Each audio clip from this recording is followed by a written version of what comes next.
Earth was once the center of the universe. It was flat. Then it was round, and it circled the sun. It was no longer the center of the universe. It was a tiny part of the Milky Way.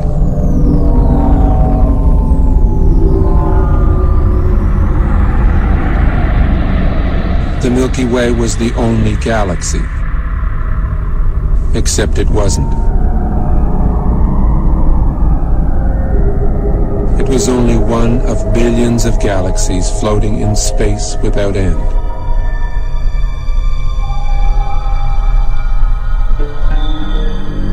Every single time we think we've got it all figured out, we realize we've merely found another piece of the picture.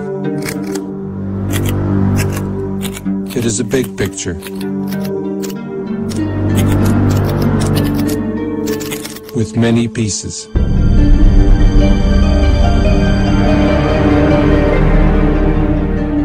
Sir Isaac Newton was the first to state the law of gravity. Eventually, everybody agreed that gravity alone formed galaxies and stars and planets, and that gravity alone holds the universe together.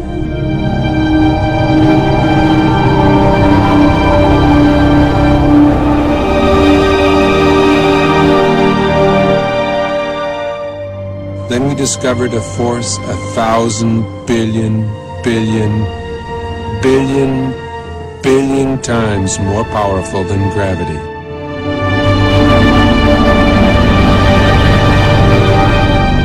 Until recently, we believed that the space between the stars and planets was empty, a vacuum. We now know it is teeming with charged particles.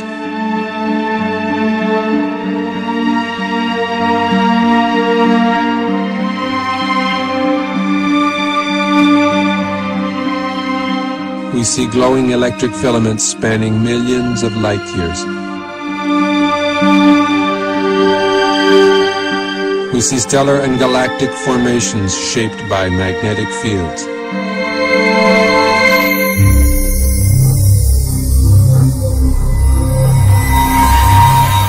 Only electric currents create magnetic fields.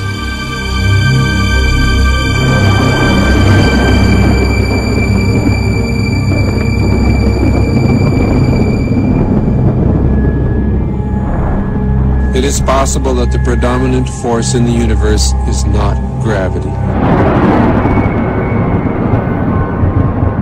but something else.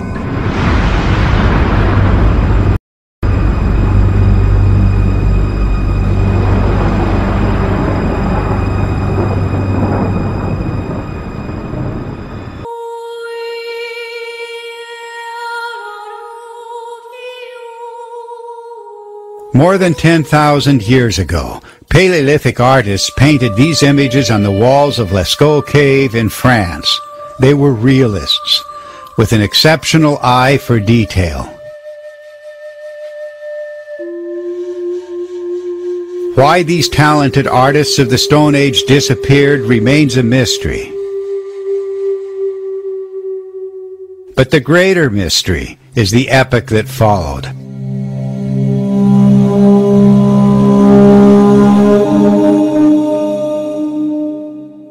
It seems that Neolithic artists lost the ability to depict nature as we know it.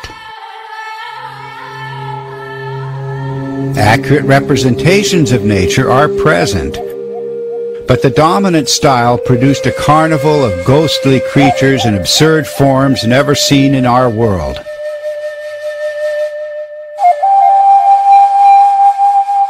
How did this tendency arise? Not in one land alone, but on every habitable continent.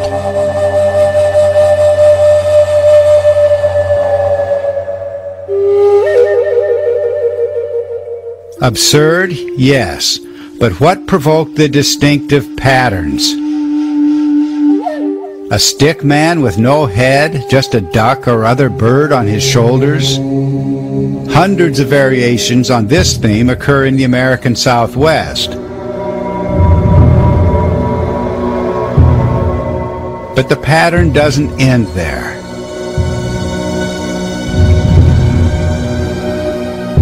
Notice the twin dots on the two sides of these crudely crafted stick figures. One instance alone is just a curiosity. But widespread patterns must have an explanation. And other details only accent the irrationality.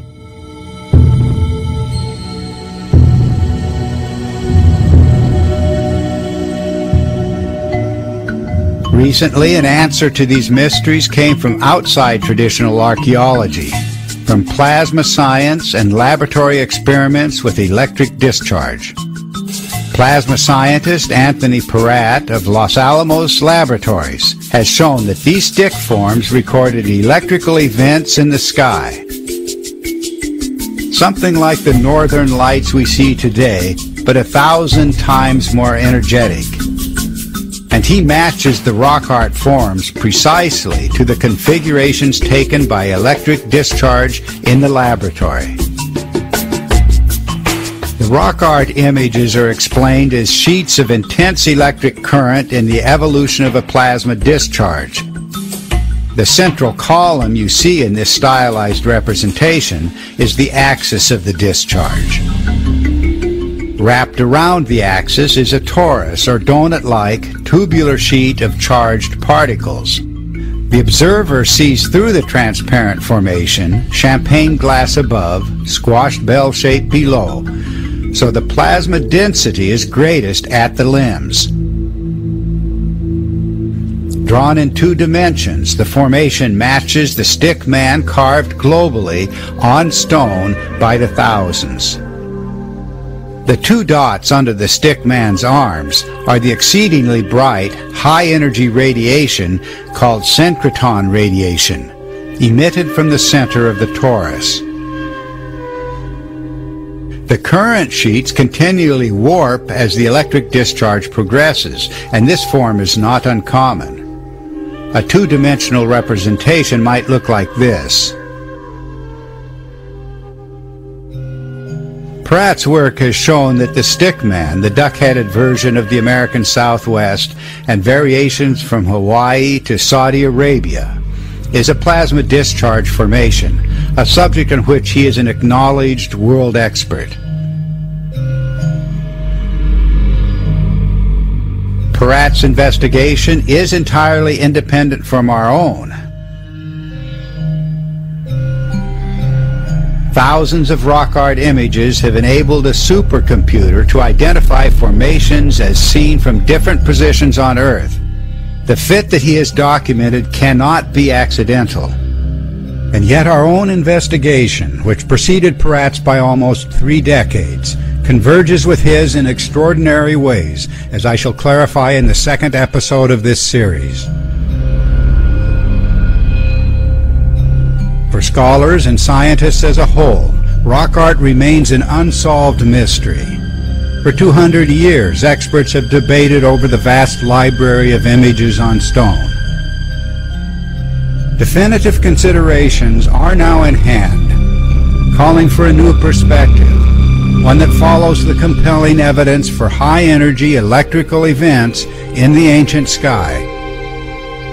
And those who pursue this line of investigation must not be afraid to ask how the movements of planets may have contributed to an electrified cosmic environment, of which science knew nothing only a few decades ago.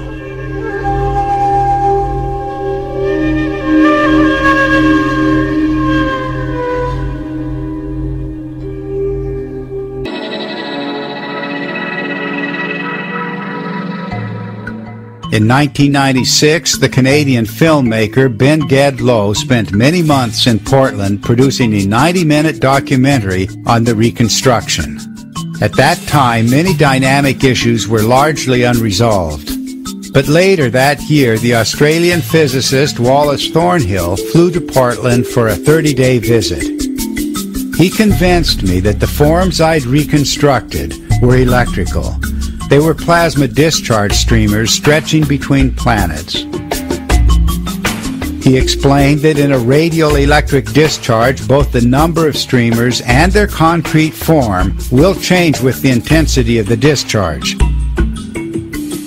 The whirling forms I'd reconstructed in the common symmetry, which I'd often laughed about, did indeed have a physical explanation. At the time of his visit, Wal Thornhill had devoted more than 25 years to exploring what he called the electric universe. His work follows in the traditions of the electrical and plasma science pioneers, who showed that electricity plays a major role in space, that galaxies, stars, and planets are formed electrically, that comets with their bright tails move through an electric field of the sun. His electrical interpretation extended to the origin of bizarre landscapes on planets and moons, now explained by the well-tested principles of electrical arcing. In an electric solar system, if two planets or moons approach each other from regions of different potential, electric discharge will occur, producing plasma formations stretching between the approaching bodies. Plasma laboratory experiments can tell us what the formations might look like. The backbone is typically a column of twisted filaments, but disks and embedded cylinders also arise to evolve in spectacular ways.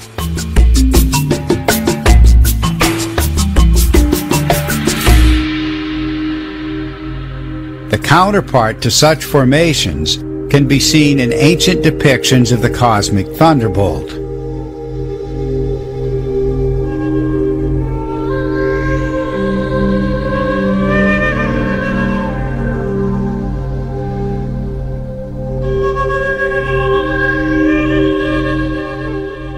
But what an outrageous idea that exotic formations could arise between planets in close approach.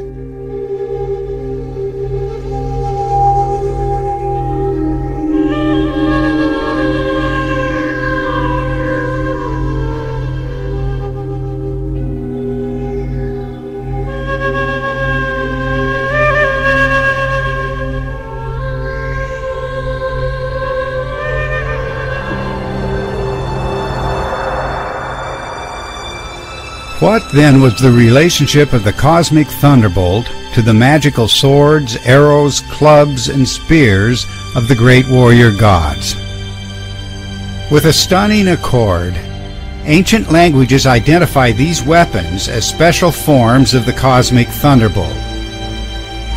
Scholars have already identified the sword and arrows of Apollo, the spear of Zeus, the trident of Poseidon, as aspects of the divine thunderbolt. The same linkage occurs with the Greek Ares, the Latin Mars, whose sword was his identity.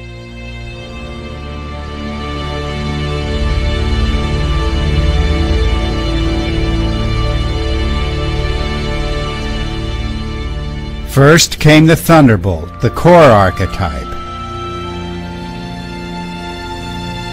Then came its mythic interpretation as a weapon of the warrior god.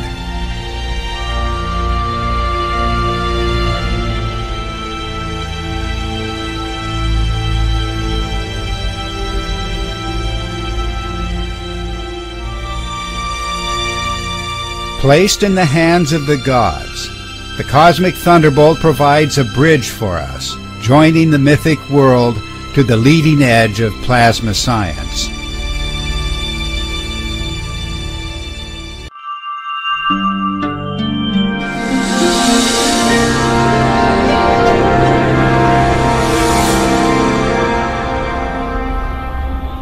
Throughout almost all of history, we have regarded the states of matter as being solid, liquid, or gas. But in the last century or so, we have found that there is a form of matter where the charged particles within atoms are separated to some degree or another, and that is known as a plasma. It is the fundamental state of matter. It was not until the second half of the 20th century that we came to realize the role of plasma in the universe. And this has changed the picture of space completely. Not long ago, we thought of the physical universe as being constituted fundamentally of nothing more than atoms and empty space. But a plasma includes at least a percentage of charged particles, protons and electrons, that are not bound to any atomic structure. And plasma is an excellent conductor. Electrons will move efficiently in the direction of charge equalization, and that's an electric current, of course. Now, the reason why we see magnetic fields everywhere we look in space is because electric currents produce magnetic fields, and only electric currents produce magnetic fields. But astronomers working only with gravitational equations did not anticipate the discovery of pervasive magnetic fields in deep space.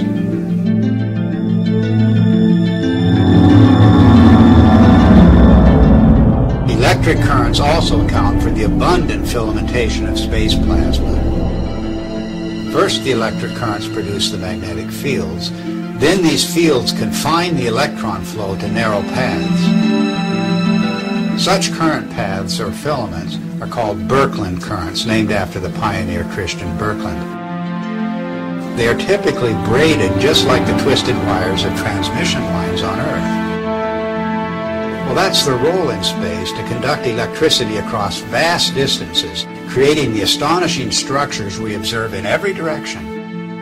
None of these structures were anticipated by gravitational theory, and none are indicated by the behavior of neutral gases in a vacuum. In any theory of the universe, plasma is extremely important because it has been found since the space age that it makes up 99.99% of the visible universe. So our inexperience with it on the Earth's surface is rather crippling when it comes to trying to decide on a cosmology to explain the visible universe.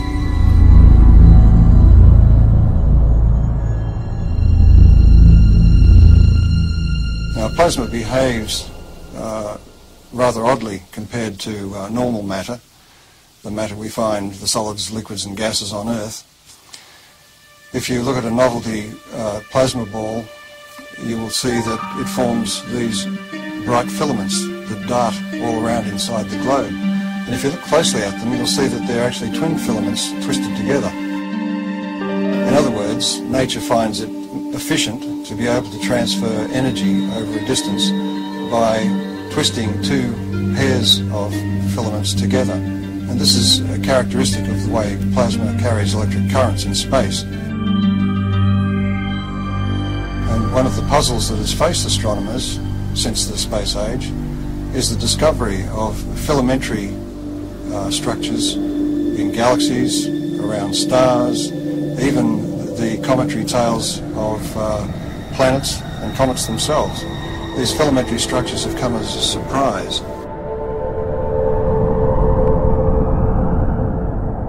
We now have plasma physicists who are doing important experiments in laboratories around the world, and one of the virtues of plasma experiments is that they can be scaled over an enormous number of magnitudes. In other words, a discharge phenomenon that may be seen in the laboratory that occupies only a few centimetres can be scaled up to the size of a galaxy, and you will see the same structures. Now, this introduces a new area into cosmology where we can do experiments on Earth which can verify our ideas, our theories about how the rest of the universe works.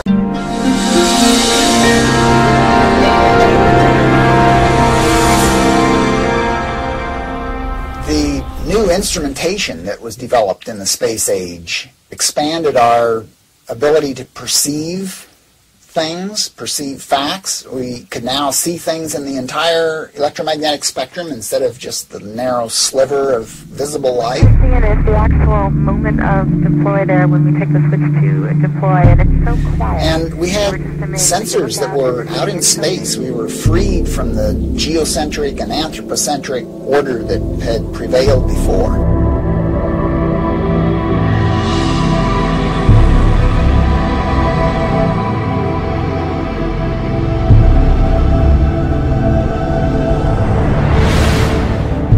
Got a whole new universe, and the theoreticians are still trying to look at it through, a friend of mine says they're peering through the wrong end of the telescope and telling us what they imagine they see.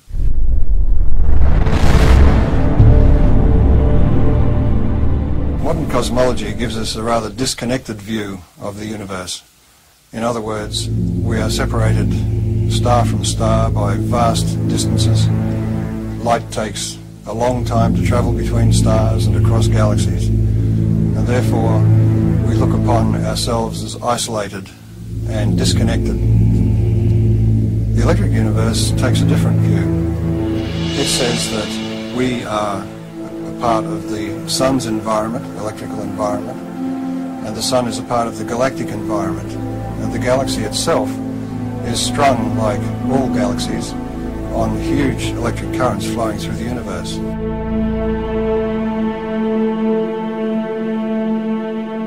One of the typical questions that plasma cosmologists hear all the time is, how do you know what's out there in space? How do you know there's electricity out there in space? Is there energy out there in space? Why should we consider anything more than gravity? And the answer is that through the years we've used optical telescopes, but recently we have what are called radio telescopes, and we've broadened the spectrum that we can look at the sky with. And those radio telescopes can measure electric currents and magnetic fields, and we can determine from those measurements the strength of the electric currents, the strength of the forces involved, and the amount of energy that's stored out there in space.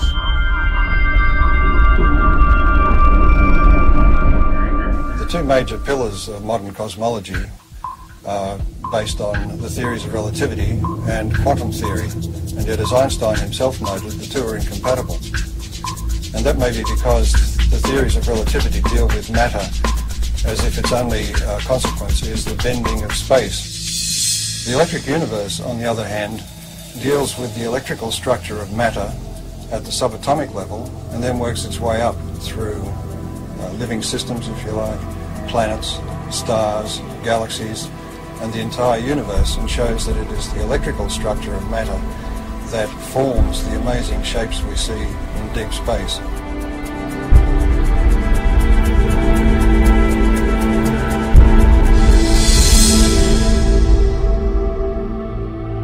We can demonstrate the existence of these currents flowing between galaxies and between stars by the presence of the magnetic fields they generate. Magnetic fields are threaded through space at all dimensions, within the solar system, on the surface of the sun, between stars, and within galaxies, and even between galaxies. Now, a magnetic field can only be generated by electric currents.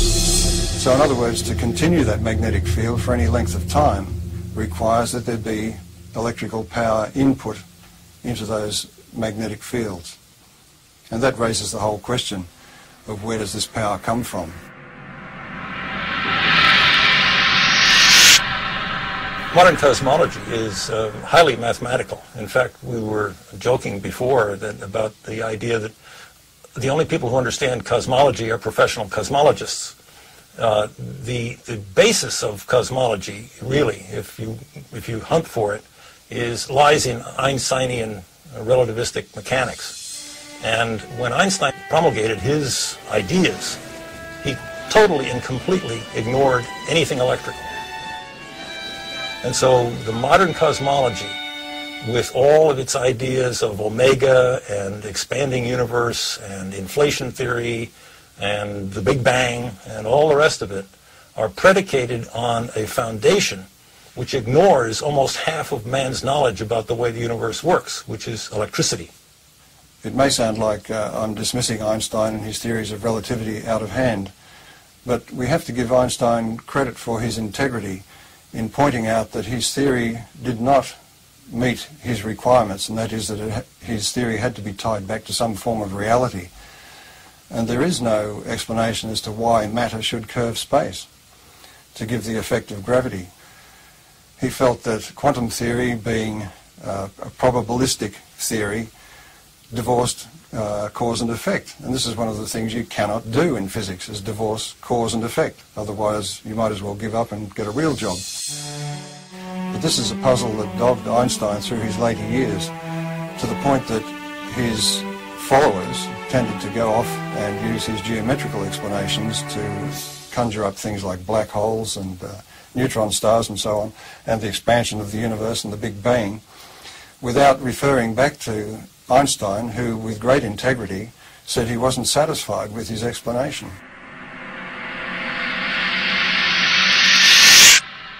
One of the problems faced by astronomers after the space age began was to explain the discovery of very concentrated outbursts of energy in deep space. And that meant for them, since gravity is the only driving force available to them, that they required an infinite concentration of mass, because gravity is an infinitely weak force.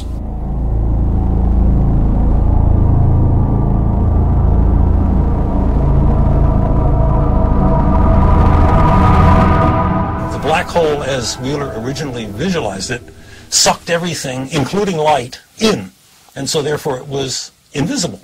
So he could postulate its existence, and we couldn't see it. And because we couldn't see it, we couldn't prove that it wasn't there.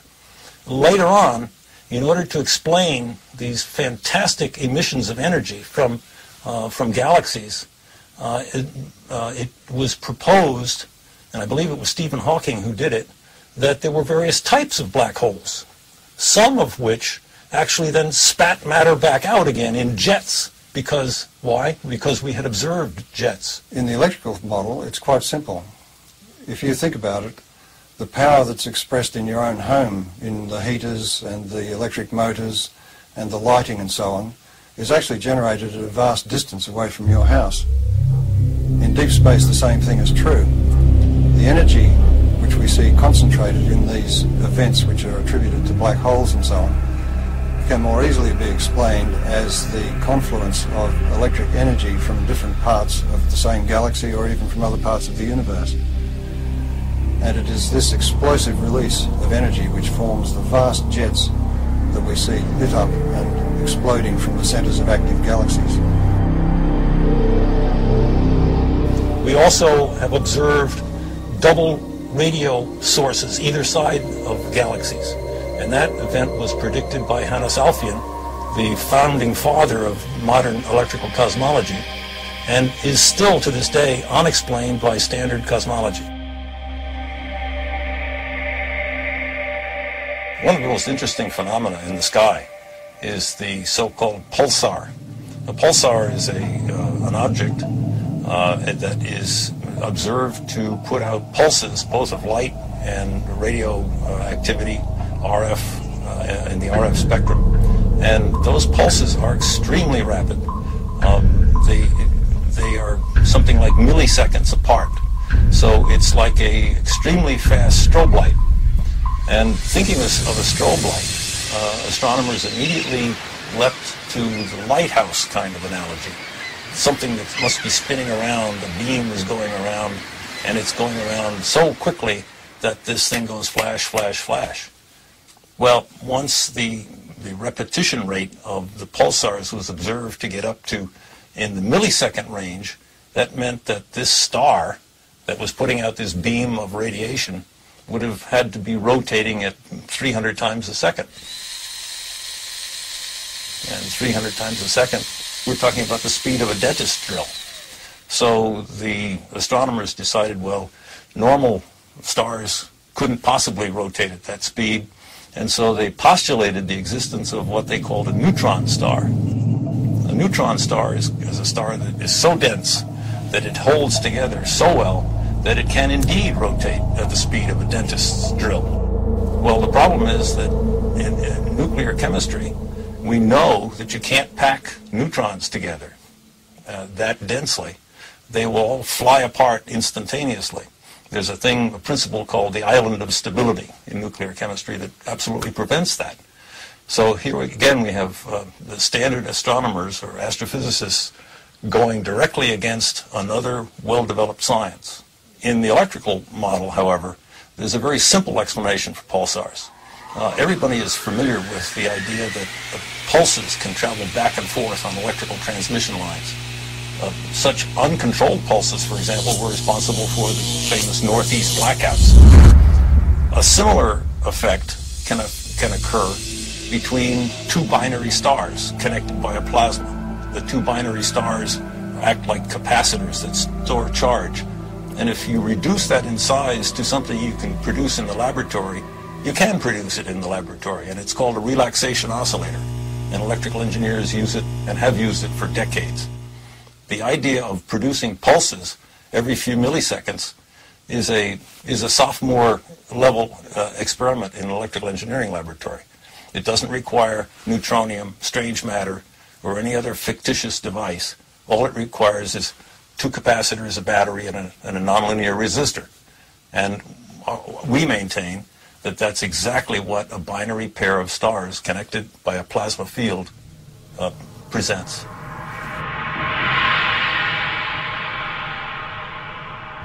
A typical ion in the solar wind, a hydrogen nucleus, moving about 20 kilometers per second, which is relatively slow for the ions in the solar wind, in the magnetic field of the sun, experiences potentially magnetic forces that are something like 10 million times the strength of the gravitational force on that same ion from the sun. An interesting demonstration that illustrates very readily the relative strength of magnetic force and gravitational force is the simple idea of a ball bearing sitting on a wooden table. The entire mass of the Earth is pulling downward on that little ball bearing, and that's what prevents it from flying out into space. But a child can come along with a little horseshoe magnet and pick that ball bearing up instantly. The space age presents us with an interesting paradox. The technology of science is really quite extraordinary, and technology has taken us out into space, taken us to the moon, taken probes to distant planets, opened up whole new vistas in remote space with new telescopes and new ways of measuring what's happening in space. But the picture of theoretical science is much different. And many decades ago, assumptions began to crystallize in the theoretical sciences, beginning at the top, the queen of the sciences, as we say, which is cosmology. These theoretical assumptions have constrained all of the other theoretical sciences. Cosmology deals with the big picture questions, the first questions. How did the universe begin? What is it made of? How will it end? And so many popular theoretical constructs, from the Big Bang to string theory to dark matter and black holes, the formation of stars, formation of galaxies, all have arisen from assumptions first postulated by cosmologists. At the same time, these assumptions have defined boundaries for other theoretical sciences, working down from astronomy and astrophysics to the space sciences, solar theory, even Earth history, even human history, have all been confined by these boundaries established by the queen of the sciences, cosmology.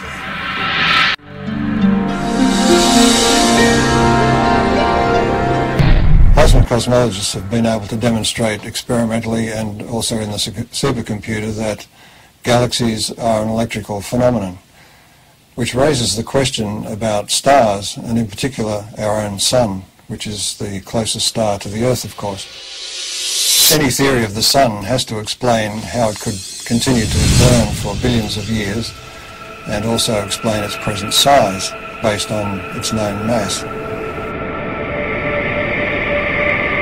And of course, as soon as nuclear energy was discovered, it was grasped immediately as the energy source of the sun. But all of that assumes that the sun is disconnected and an isolated body, and that it must consume itself over its lifetime to provide the heat and light that we receive from it. But if the sun is connected to the rest of the galaxy in an electrical sense, it doesn't require to burn itself at all. And the energy that we receive is actually being received from the galaxy, and the sun is acting as a focus for that energy.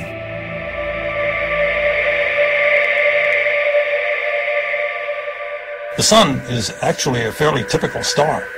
And so if we want to understand stars and cosmology, we really have to understand the sun.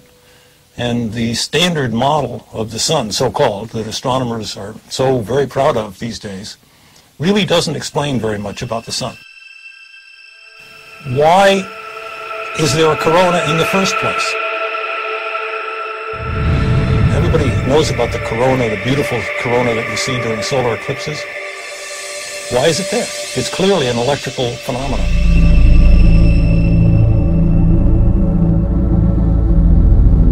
One of the greatest puzzles about the sun has been, with a surface temperature of 6,000 degrees, high above that surface we have temperatures of millions of degrees. And the question has been, how do we get the energy from the center of the sun somehow past that surface to heat the upper atmosphere of the sun to millions of degrees? In the electric model, you don't have that problem, because if the energy is arriving from outside the sun, the first place you expect to see that energy expressed is above the sun in its tenuous atmosphere. And that is the place where particle acceleration occurs, and the apparent temperature goes very high indeed, up into the millions of degrees.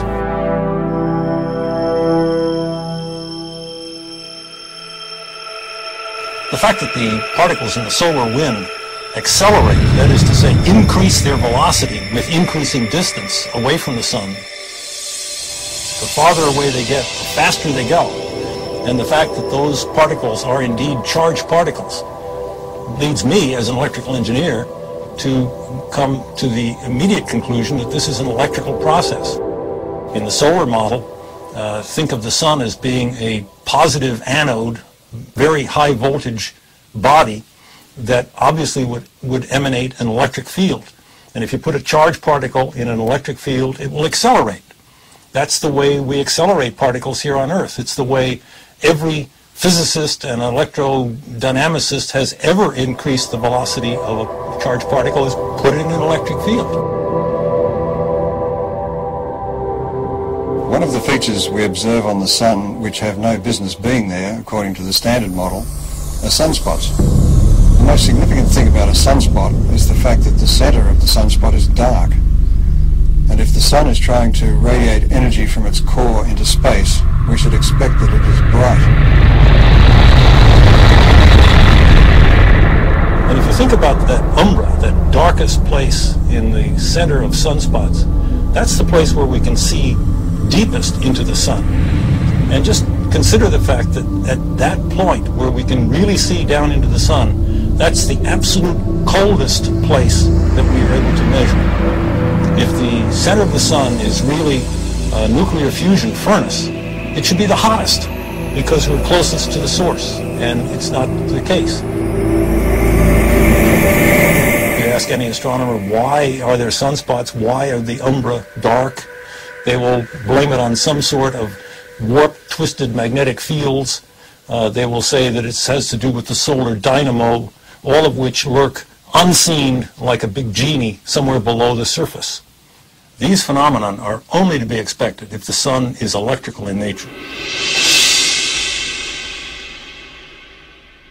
Astrophysicists make the claim that the solar fusion model has indeed been tested in the laboratory, and nothing really is further from the truth.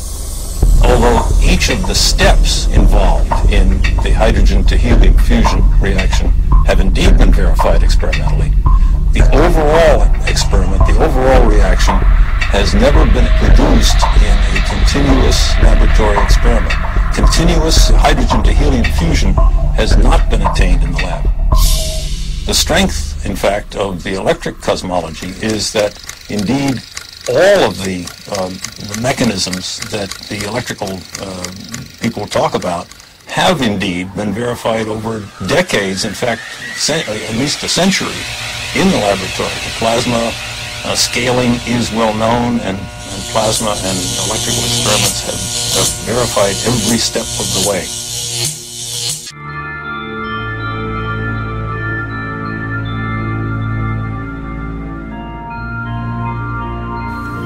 A comet can be a wonder to behold.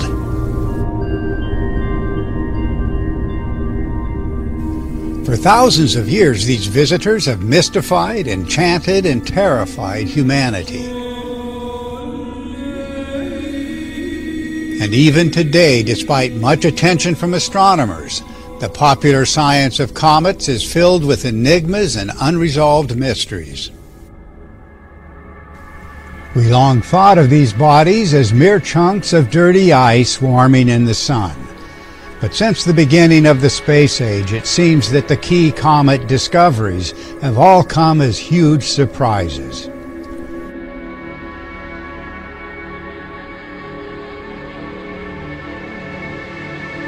What does this continuing stream of surprises mean for the future of comet science? It means that the core theoretical assumptions must be reconsidered.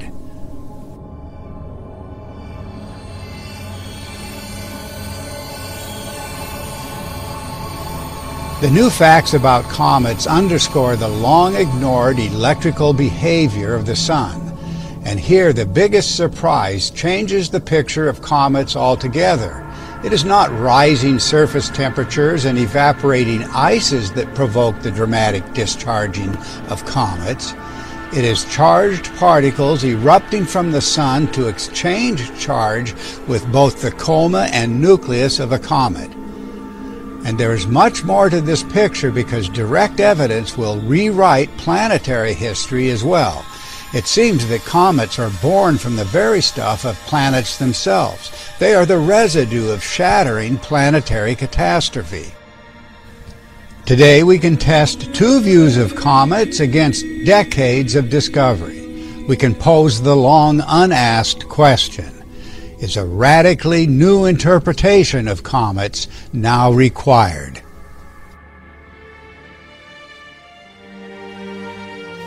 It was only in the mid-20th century that a scientific consensus emerged on the nature of comets. In 1950, astronomer Fred Whipple proposed a model that came to be known as the dirty snowball hypothesis. Whipple envisioned comets as conglomerates of frozen gases, mainly water, carbon monoxide, and carbon dioxide, together with the primordial dust of the early solar system. But a dilemma had to be solved. Comets lose considerable material at each pass around the Sun. This means that the comets we see cannot have been around all that long.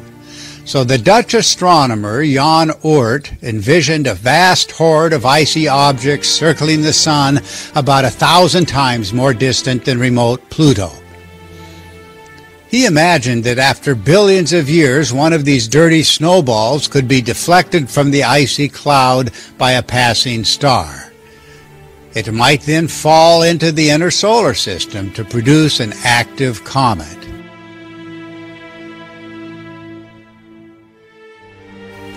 As astronomers came to accept the idea, they called this theoretical source of comets the Oort cloud. But by the 1990s, it became clear that numerous objects circle the Sun at much closer distances than the conjectured Oort cloud. Astronomers came to imagine short-term comets originating from a disk of debris called the Kuiper belt, extending outward from Neptune's orbit. But then advanced computer simulations suggested that Kuiper belt objects were too stable to be the source of most short-term comets. One surprise at a time, the origin of comets has become increasingly uncertain. But always it is assumed that comets are composed of dust and ice warmed by the sun to create a coma and tail, leaving a rind of dust. The theory suggests that beneath the blackened, shallow crust, pockets of gas form. At critical moments, the pressure breaks through the surface, creating jets blasting vapor and dust away from the nucleus. But how well does this popular theory explain what we've more recently learned about comets?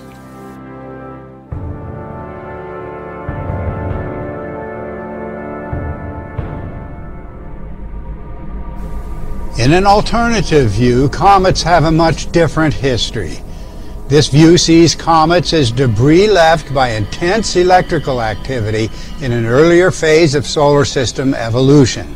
Not billions of years ago, but a much more recent epoch of planetary instability and violence, one that reached even into early human times.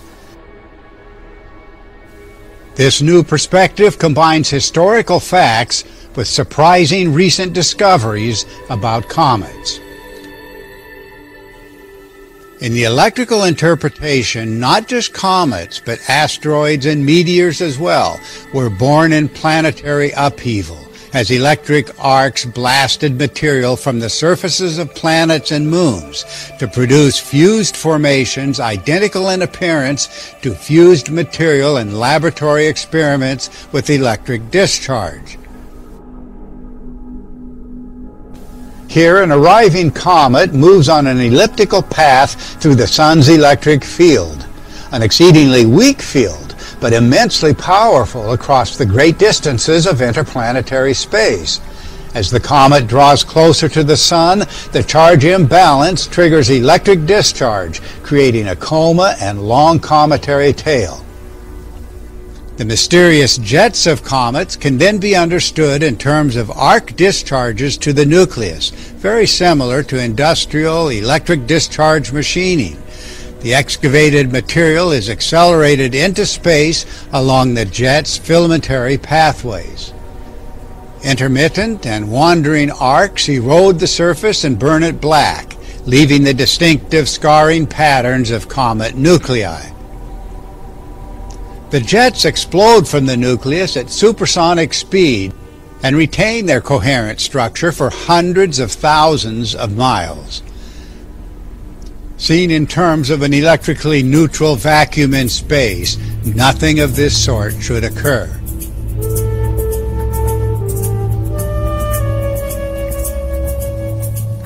The tails of comets reveal well-defined, twisting filaments extending up to tens of millions of miles without dissipating in the vacuum of space.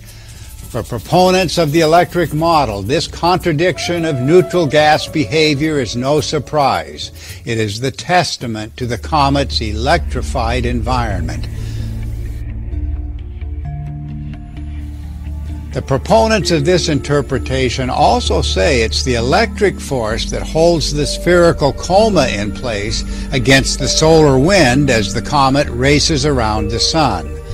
The diameter of the visible coma will often reach millions of miles, and it's surrounded by an even larger and more improbable spherical envelope of fluorescing hydrogen, visible in ultraviolet light.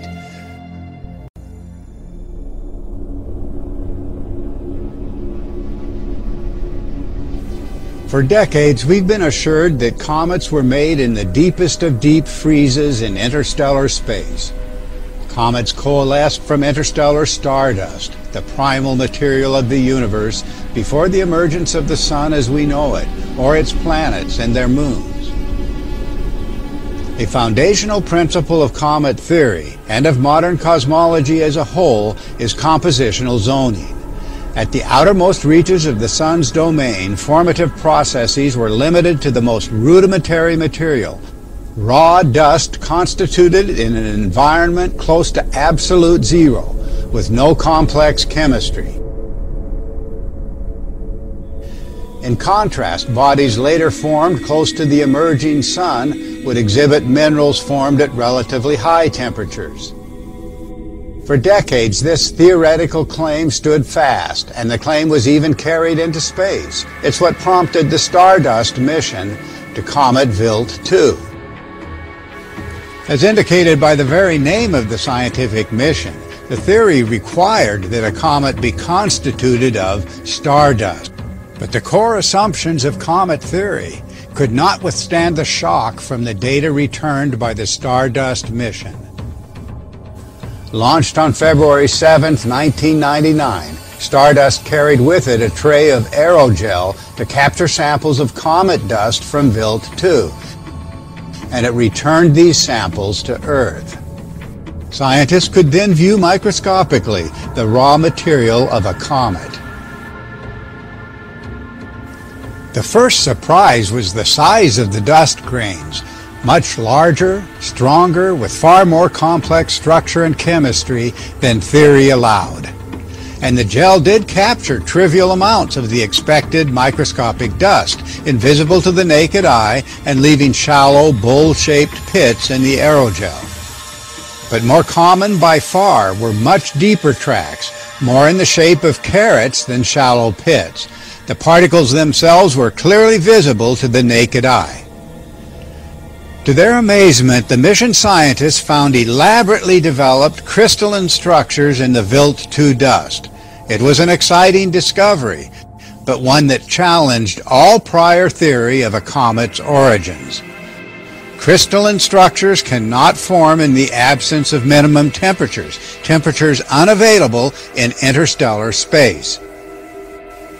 The spectra of silicates in cometary comas were evident as far back as the probes of Comet Halley, though largely ignored. But the mystery couldn't be ignored after arrival of the comet Hale-Bopp in 1997. This comet's spectra placed an exclamation point on crystalline silicate structures in cometary comas. To get past the problem, astronomers hedged their bets. They surmised that billions of years ago, the raw material of the comet was ever so slightly warmed by an emerging sun. Then all of the discrete particles in a vast circle around the sun were transported outward by means only guessed at to the faraway and frigid Oort cloud. But this rationalization failed outright once the scientists had real comet dust in their laboratories. The grains were simply too large, and the mineralogical and chemical compositions far too complex.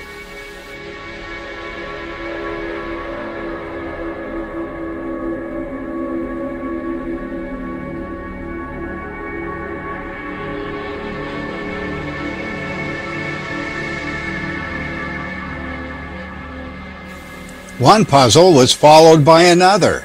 Comet theory assumed that water ice was a primary constituent of active comets. But no water ice was detected on the nucleus of Wild 2, and not a trace of water was found in the well-preserved comet dust. And yet, paradoxically, the raw comet material of Wild 2 contained iron and sulfur minerals that can only be formed in the presence of liquid water.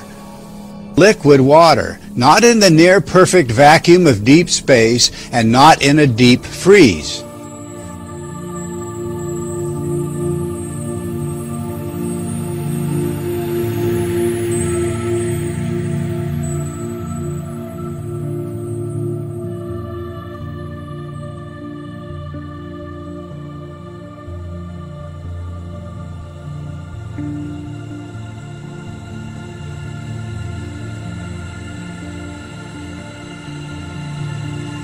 Instead of trivial warming, the Wild 2 minerals revealed a diversity of formative processes.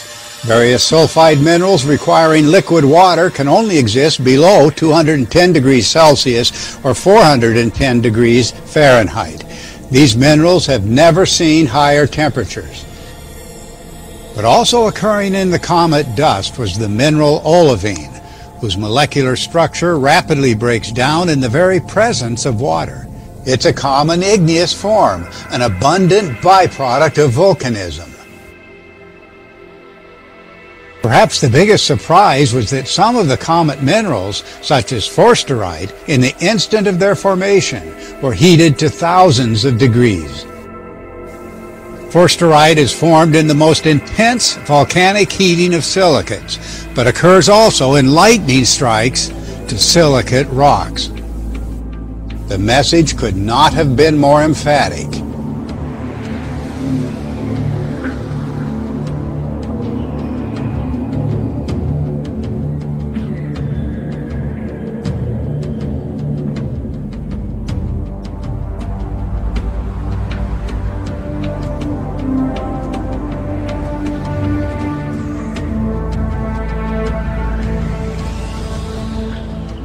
It was not just the hypothesized Oort cloud that failed to work as advertised.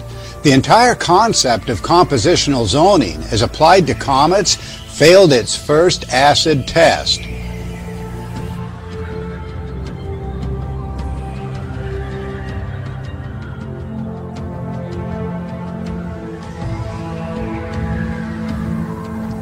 Comet material requiring moderate temperatures in liquid water. Comet material formed at exceedingly high temperatures. Only the most trivial levels of the presumed raw material of comets, interstellar dust. A complete absence of water, despite cometary material originally formed in liquid water, though the olivine abundances could not have been formed or even survived in the presence of liquid water.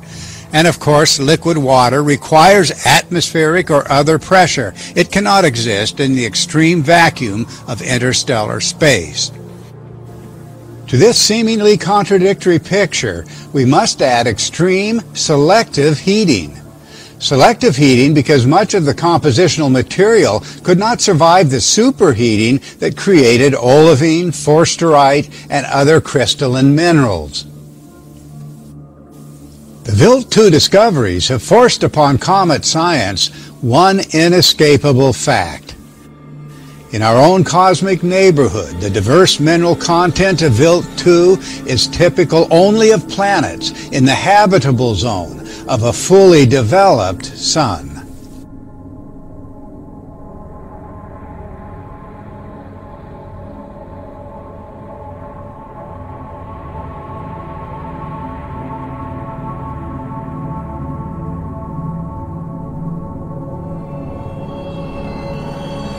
When the fundamentals of a theory are falsified by unexpected findings, a new vantage point is required, one that explains and predicts the surprises without introducing new contradictions.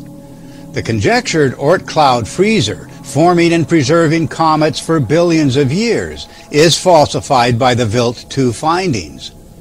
Only the diverse surface environments of rocky planets can provide the required raw material, and only the recent formation of comets can explain why these rapidly degraded objects are still with us. The bold question must now be asked. Were comets created in recent periods of planetary instability and intense electrical events? Would minerals formed in liquid water then come as a surprise? Would comets now exhibiting no water be a surprise? Or crystalline structures suggesting igneous processes, or minerals pointing to the exceedingly high temperatures of lightning? A more unified picture of comet formation is available to us. And if comets were born electrically, what might the causative connection be to asteroids and meteorites, the apparent cousins of the comet? The Wild 2 mineral cubonite, a copper iron sulfide, is abundant on Earth and so too on Mars. In fact, it's found in Martian meteorites now known to have been blasted up to escape velocity from the surface of Mars, later to arrive at Earth.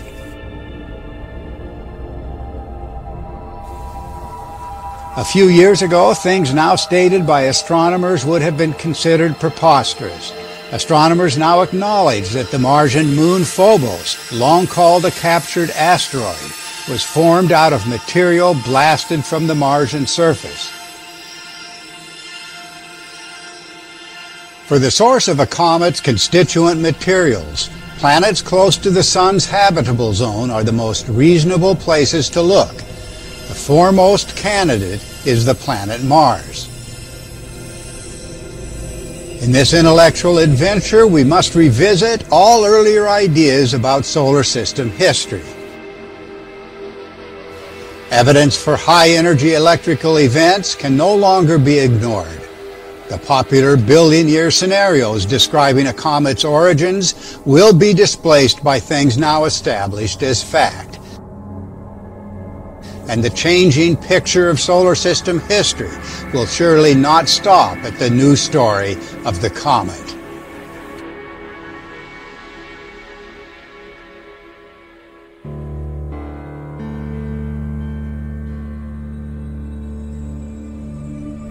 Modern comet theory has long proclaimed that active comets are the result of sublimating ices.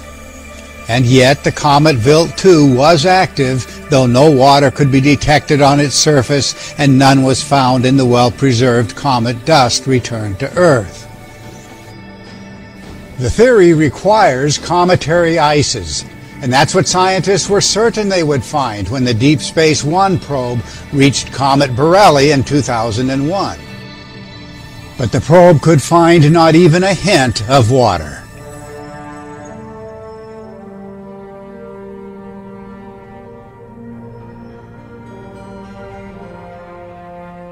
In fact, an absence of detectable water on comet nuclei is the common finding. When astronomers discovered the fragments of comet Shoemaker-Levy 9 in 1993, they expected to observe volatile gases from sublimated ices, but no such gases were found. When comet Linear disintegrated, astronomers were shocked by the absence of water in the immediate debris, exactly as later occurred in the case of the disintegrating comet Elenin. But the momentum of theoretical claims is not easily overcome. When Borrelly's surface was found to be hot and dry, astronomers were not dissuaded from theoretical assumptions. Water must be emitted by the comet, even if not a trace is observed on the nucleus, not even at the very places where the jets erupt from the surface.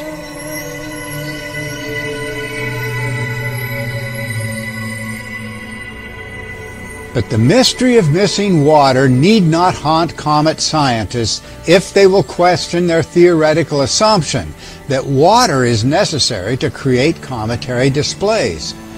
There's more to this mystery than common theory has even considered.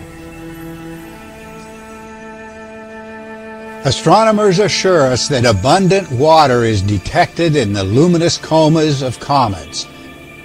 But this is where the real mystery begins. Cometary comas exhibit the hydroxyl radical OH. OH is not water, H2O, but just one hydrogen atom bound to one oxygen atom. Hydroxyl radicals can be produced from water molecules by photodissociation. When a photon of ultraviolet light from the sun strikes a water molecule, it can break the bond holding a hydrogen proton to the oxygen atom. If one of the hydrogen nuclei breaks free from the water molecule, what is left is the hydroxyl radical and a freely moving hydrogen proton, or positively charged ion. What comet scientists believe they see is water released from the comet's nucleus breaking down to produce the hydroxyl radical. They don't see the water itself. But that's how a theory interprets the presence of OH in cometary comas. And it does seem reasonable, except perhaps for the missing water on the nucleus and one additional mystery: the much greater accumulation of hydrogen than of OH in the comas of comets. These great envelopes of fluorescing hydrogen, entirely out of proportion to the presence of OH, suggest that something is happening around the nucleus of comets that the theorists have yet to comprehend. More than 25 years ago, scientists examining the comet Tago-Sato-Kosaka noted the problem. The ratio of OH to hydrogen was clearly too low if the original source was water.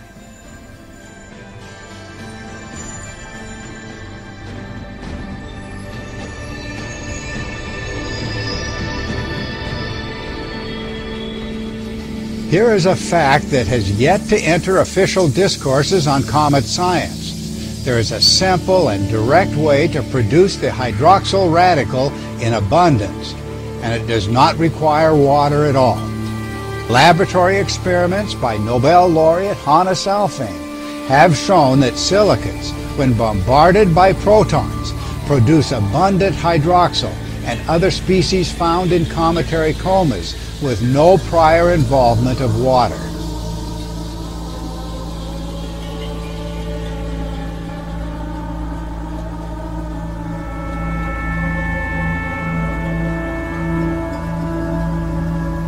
The experimental evidence points directly to charged particles from the sun, not light, and it directs us to the negative charge of the comet nucleus. The evidence for negatively charged comet nuclei has been with us for decades, since the Giotto spacecraft encountered Comet Halley in March 1986, discovering in the coma of Halley the negative ions prohibited by prior comet theory.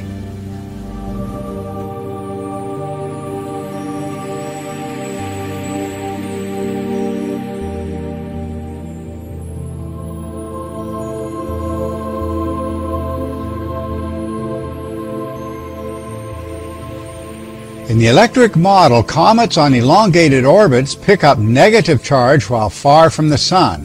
As they move into the sun's positively charged environment, electric discharge is the predictable effect. The electric discharge machining of the nucleus sputters negatively charged oxygen atoms from the surface.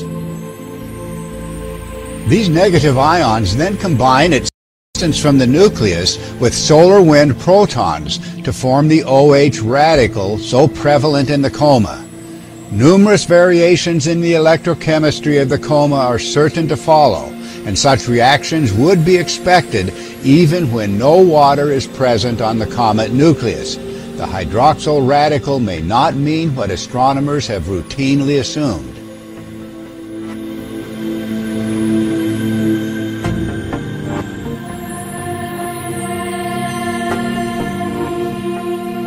The electrical interpretation places a new light on the surprising high-energy emissions of comets.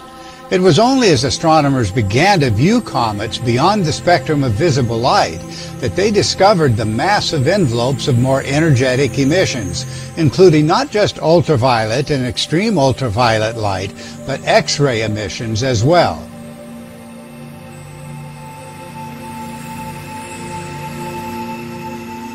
In common human experience, ultraviolet light means an electrical event. It can be a natural emission of glow discharge or arcing in ultraviolet lamps and mercury vapor lamps. In intense electric arcs, UV emissions are always involved. That's why arc welders wear their protective masks, to shield their eyes from the ultraviolet emissions. To explain the surprising levels of UV emission, astronomers envisioned atoms of the coma reflecting or re-radiating UV light from the sun. But if comets are electric discharge phenomena, their remarkable glow in ultraviolet wavelengths could well be a new window to discovery.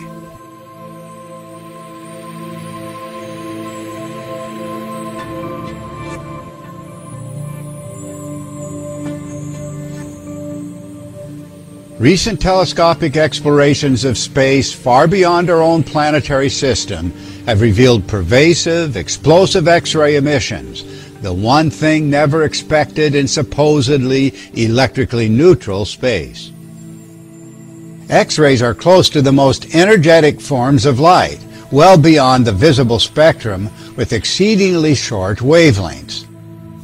These emissions are created when high-speed electrons, moving at millions of miles per hour, release energy when striking an atom, or their course is rapidly altered by a magnetic field.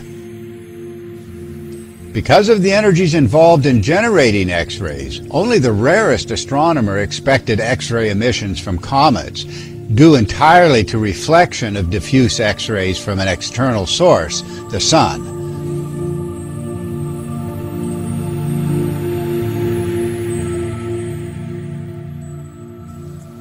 One of the great discoveries in comet science came quite by accident on March 27, 1996. That's when the Rosat satellite detected highly energetic X-ray emissions from the comet Hyakutake, far beyond any astronomer's expectations.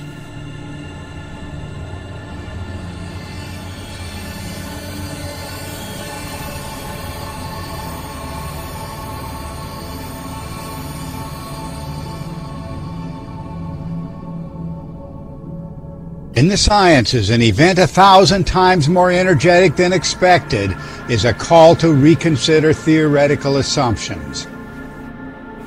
In July 2000, when the comet Linear disintegrated explosively, the Chandra Observatory confirmed profuse X-rays. In recent years, it's become clear that X-ray emissions from comets are business as usual for these bodies. But why? All theorists acknowledge that an electrical event is occurring, but the meaning of the event, the relationship between cause and effect, needs to be made more explicit. The electric comet model explains this occurrence by a strong electric field across the comet's plasma sheath. This sheath surrounds the negatively charged comet and isolates it from the more positively charged environment of the Sun. Where the sheath is most compressed in the sunward direction, it's not surprising that the electric field is strong enough to accelerate charged particles to X-ray energies. Without that electric field, nothing dramatic would occur. That's why in the debris cloud of the disintegrating comet Linear, we saw intense X-ray emission from the sunward face of the cloud. The emissions occur at the interface of the cometary coma with the more positively charged solar wind. The electric comet model predicts that all active comets will produce X-ray emissions.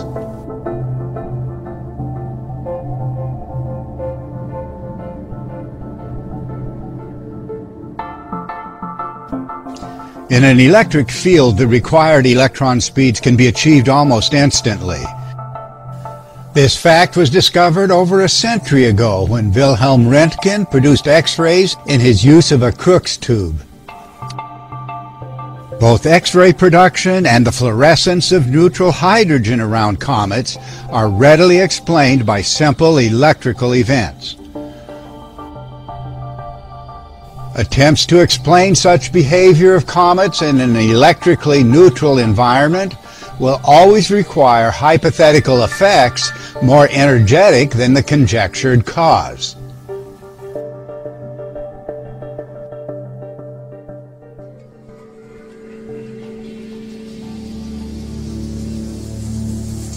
The single most critical test of the electric comet model came on July 4, 2005. That was when NASA's Deep Impact probe fired an 800-pound copper projectile at the nucleus of Comet Tempel 1. Cameras on the probe recorded the event, and even the projectile itself contained a camera to transmit data up to the moment of impact. As early as 2001, looking ahead to this event, electrical theorist Wallace Thornhill began registering his expectations of surprises in store for comet science. As the Deep Impact probe approached Tempel 1, key NASA figures gathered in the control room. The comet was racing toward the probe at some 23,000 miles per hour when the probe launched its copper impactor toward the nucleus.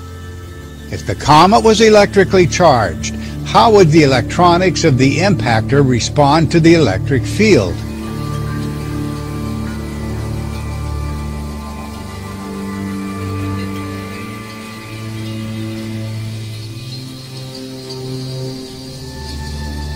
Through most of its journey, the impactor signal was clear. But in the final seconds, the signal was indeed disrupted.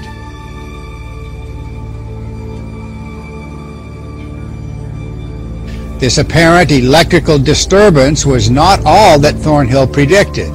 Also noteworthy was his expectation of an advanced flash ahead of the projectile's impact.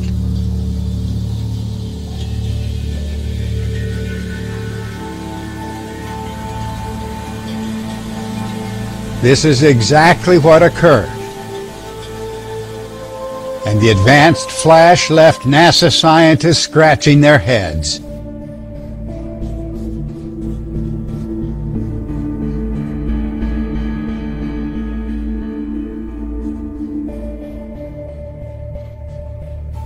NASA scientists involved in the Deep Impact mission were well aware of the kinetics of impact explosions. But would the projectile be striking a solid, icy surface or a more loose aggregation of snowy fluff? What they did not anticipate, but the electric model explicitly predicted, was a major contribution from the electrical energy of the comet. The explosion would therefore be greater than any NASA scientist envisioned while working with electrically neutral conditions.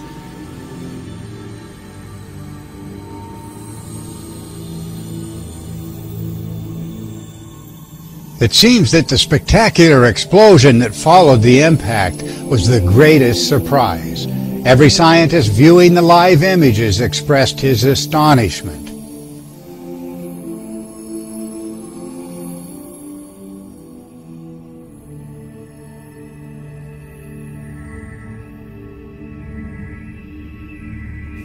The scientists had expected to peer into a deep hole in a cometary dirty snowball before the Deep Impact vehicle was too far away. But the erupting cloud of silicate dust was so thick and the explosion so sustained that it completely obscured the local terrain. To the electrical theorists, the exploding cloud was a predictable effect.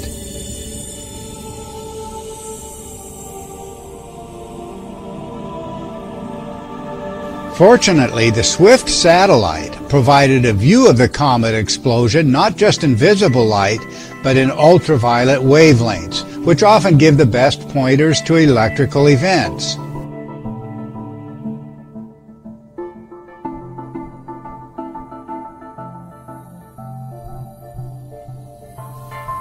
The ultraviolet emissions required temperatures of over 3,000 degrees Fahrenheit.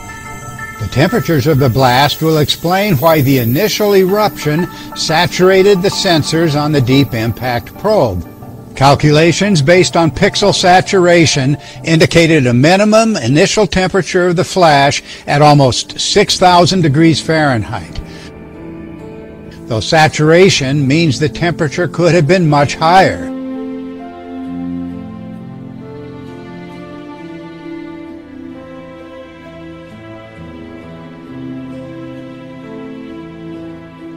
The first purpose of the Deep Impact mission was to excavate the envisioned subsurface water ice.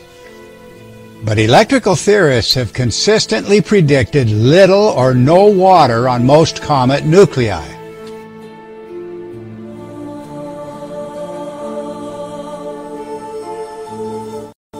Nothing approaching the expected levels of water was detected. Absence of volatiles as a dominant factor can only mean that something is fundamentally wrong in standard comet theory.